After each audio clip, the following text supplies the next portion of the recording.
रुद्राक्ष एक खास तरह के पेड़ का बीज है। यह पेड़ आमतौर पर पहाड़ी इलाकों में एक खास ऊंचाई पर, खासकर हिमालय और पश्चिमी घाट सहित कुछ और जगहों पर भी पाए जाते हैं। अफसोस की बात यह है, लंबे समय से इन पेड़ों की लकड़ियों का इस्तेमाल भारतीय रेल की पटरी बनाने में होने की वजह से आज देश में बहुत कम रुद्राक्ष के पेड़ बचे हैं। आज ज्यादातर रुद्राक्ष नेपाल, बर्मा, थाईलैंड या इंडोनेशिया से लाए जाते हैं। रुद्राक्ष की खासियत यह है कि इसमें एक अनोखे तरह का स्पंदन होता है जो आपके लिए आपकी ऊर्जा का एक सुरक्षा कवच बना देता है, जिससे बाहरी ऊर्जाएं आपको परेशान नहीं कर पाती। इसीलिए रुद्राक्ष ऐसे लोगों के लिए बेहद अच्छा है जिन्हें लगातार यात्रा में होने की वजह से अलग अलग जगहों पर रहना पड़ता है। आपने गौर किया होगा कि जब आप कहीं बाहर जाते हैं तो कुछ जगहों पर तो आपको फौरन नींद आ जाती है, लेकिन कुछ जगहों पर बेहद थके होने के बावजूद आप सो नहीं पाते। इसकी वजह यह है कि अगर आपके आसपास का माहौल आपकी ऊर्जा के अनुकूल नहीं हुआ तो आपका उस जगह ठहरना मुश्किल हो जाएगा। चूंकि साधु सन्यासी लगातार अपनी जगह बदलते रहते हैं, इसलिए बदली हुई जगह और स्थितियों में उनको तकलीफ हो सकती है। उनका मानना था कि एक ही स्थान पर कभी दोबारा नहीं ठहरना चाहिए, इसलिए वे हमेशा रुद्राक्ष पहने रहते थे। आज के दौर में भी लोग अपने काम के सिलसिले में यात्रा करते और कई अलग अलग जगहों पर खाते और सोते हैं। जब कोई इंसान लगातार यात्रा में रहता है या अपनी जगह बदलता रहता है तो उसके लिए रुद्राक्ष बहुत सहायक होता है। रुद्राक्ष के संबंध में एक और बात महत्वपूर्ण है। खुले में या जंगलों में रहने वाले साधु सन्यासी अनजाने स्रोत का पानी नहीं पीते, क्योंकि अक्सर किसी जहरीली गैस या और किसी वजह से वह पानी जहरीला भी हो सकता है।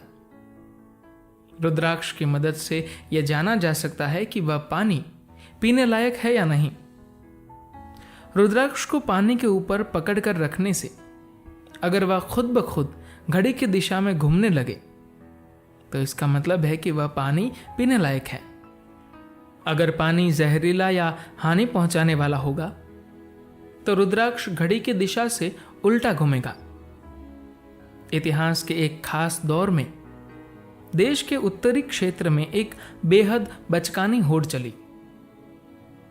वैदिक काल में सिर्फ एक ही भगवान को पूजा जाता था, रुद्र यानी शिव को। समय के साथ साथ वैष्णव भी आए। अब इन दोनों में द्वेष भाव इतना बड़ा कि वैष्णव लोग शिव को पूजने वालों, खासकर सन्यासियों को अपने घर बुलाते और उन्हें जहरीला भोजन परोस देते थे। ऐसे में सन्यासियों ने खुद को बचाने का एक अनोखा तरीका अपनाया। काफी शिव भक्त आज भी इसी परंपरा का पालन करते हैं। अगर आप उन्हें भोजन देंगे तो वे उस भोजन को आपके घर पर नहीं खाएंगे, बल्कि वे उसे किसी और जगह ले जाकर पहले उसके ऊपर रुद्राक्ष रखकर यह जांचेंगे कि भोजन खाने लायक है या नहीं। रुद्राक्ष नकारात्मक ऊर्जा के बचने के एक असरदार कवच की तरह काम करता है। कुछ लोग नकारात्मक शक्ति का इस्तेमाल करके दूसरों को नुकसान पहुंचाते हैं। यह अपने आप में एक अलग विज्ञान है। अथर्ववेद में इसके बारे में विस्तार से बताया गया है कि कैसे ऊर्जा को अपने फायदे और दूसरों की अहित के लिए प्रयोग में लाया जा सकता है।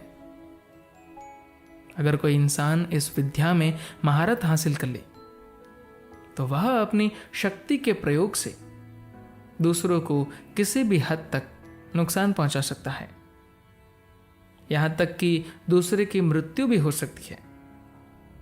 इन सभी स्थितियों में रुद्राक्ष कवच की तरह कारगर हो सकता है। आपको शायद ऐसा लगता हो कि कोई मुझे क्यों नुकसान पहुंचाएगा, लेकिन ये जरूरी नहीं कि जानबूझकर आपको ही लक्ष्य बनाया गया हो। मान लीजिए आपके पास बैठे व्यक्ति को नुकसान पहुंचाने की कोशिश की जा रही हो, लेकिन वह आदमी उस ऊर्जा के प्रति ग्रहणशील नहीं है। ऐसे में उसके बगल में बैठे होने की वजह से उस शक्ति का नकारात्मक असर आप पर भी हो सकता है। यह ठीक वैसे ही है कि जैसे किसी सड़क पर दो लोग एक दूसरे पर गोली चला रहे हैं, लेकिन गोली गलती से आपको लग जाती है। भले ही गोली आप पर नहीं चलाई गई, फिर भी आप जख्मी हो सकते हैं, क्योंकि आप गलत वक्त पर गलत जगह पर मौजूद थे। हालांकि इस सबसे डरने की जरूरत नहीं है, लेकिन रुद्राक्ष ऐसी किसी भी परिस्थिति से आपकी रक्षा करता है। गुरु एक ही रुद्राक्ष को अलग अलग लोगों के लिए अलग तरह से जागृत करता है। परिवार में रहने वाले लोगों के लिए रुद्राक्ष अलग तरह से प्रतिष्ठित किए जाते हैं। अगर आप ब्रह्मचारी या सन्यासी हैं, तो आपके रुद्राक्ष को दूसरे तरीके से ऊर्जित किया जाएगा। ऐसा रुद्राक्ष सांसारिक जीवन जी रहे लोगों को नहीं पहनना चाहिए। रुद्राक्ष एक मुखी से लेकर 21 मुखी तक होते हैं, जिन्हें अलग अलग प्रयोजन के लिए पहना जाता है। इसलिए बस किसी भी दुकान से कोई भी रुद्राक्ष खरीदकर पहन लेना उचित नहीं होता। हालांकि पंचमुखी रुद्राक्ष सबसे सुरक्षित विकल्प है, जो हर किसी स्त्री, पुरुष, बच्चे, हर किसी के लिए अच्छा माना जाता है। यह सेहत और सुख की दृष्टि से भी फायदेमंद है, जिससे रक्तचाप नीचे आता है और स्नायु तंत्र तनाव मुक्त और शांत होता है। रुद्राक्ष हमेशा उन्हीं लोगों से संबंधित रहा है जिन्होंने इसे अपने पावन कर्तव्य के तौर पर अपनाया। परंपरागत तौर पर पीढ़ी दर पीढ़ी वे सिर्फ रुद्राक्ष का ही काम करते रहे थे। हालांकि यह उनकी रोजी रोटी का साधन भी रहा, लेकिन मूल रूप से यह उनके लिए परमार्थ का काम ही था। जैसे जैसे रुद्राक्ष की मांग बढ़ने लगी, इसने व्यवसाय का रूप ले लिया। आज भारत में एक और बीज मिलता है जिसे भद्राक्ष कहते हैं, और जो जहरीला होता है। भद्राक्ष का पेड़ उत्तर प्रदेश, बिहार और आसपास के क्षेत्रों में बहुतायत में होता है। पहली नजर में यह बिल्कुल रुद्राक्ष की तरह दिखता है। देखकर आप दोनों में अंतर बता नहीं सकते। अगर आप संवेदनशील है तो अपनी हथेलियों में लेने पर आपको दोनों में अंतर खुद पता चल जाएगा। चूंकि यह बीज जहरीला होता है, इसलिए इसे शरीर पर धारण नहीं करना चाहिए। इसके बावजूद बहुत सी जगहों पर इसे रुद्राक्ष बताकर बेचा जा रहा है। इसलिए यह बेहद जरूरी है कि जब भी आपको रुद्राक्ष लेना हो, आप इसे किसी भरोसेमंद जगह से ही ले। जब आप रुद्राक्ष धारण करते हैं तो यह आपके प्रभामंडल की शुद्धि करता है। इस प्रभामंडल का रंग बिल्कुल सफेद से लेकर बिल्कुल काले और इन दोनों के बीच पाए जाने वाले अनगिनत रंगों में से कुछ भी हो सकता है। इसका यह मतलब कतई नहीं हुआ कि आज आपने रुद्राक्ष की माला पहनी और कल ही आपका प्रभामंडल सफेद दिखने लगे।